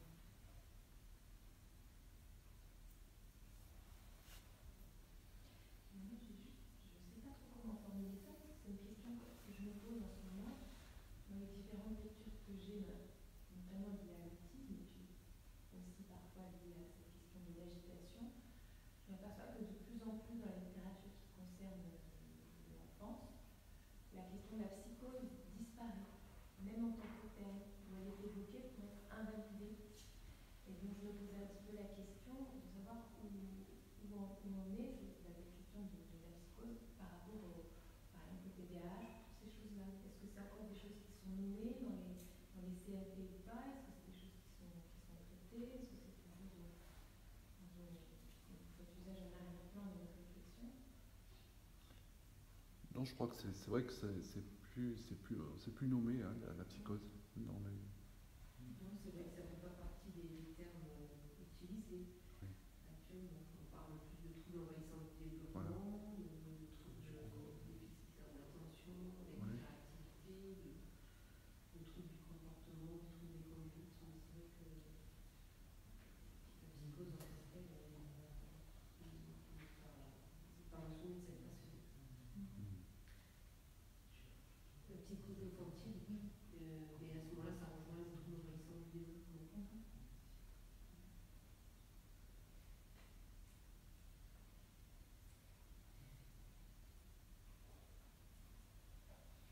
changement de classification maintenant, puisque maintenant c'est le DSM-5 là, qui fait référence en France aussi.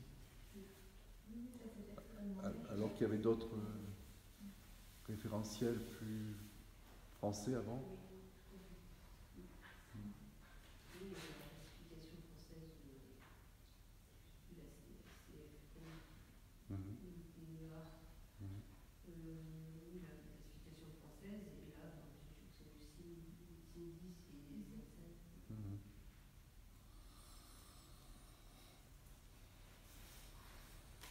Bon. Il n'y a pas d'autres questions. On va terminer. Je vous invite la semaine prochaine, comme elle va venir, ce sera la dernière séance, ce sera la séance de clôture. Et bien sûr, il sera question du double, et notamment de l'allergie. Ce sera le complément pratique de ce que j'ai présenté du point de vue théorique en début d'année. Donc là, vous aurez, je dirais, une illustration précisément des différentes modalités propres à l'allergie. Je vous remercie, j'espère à lundi prochain.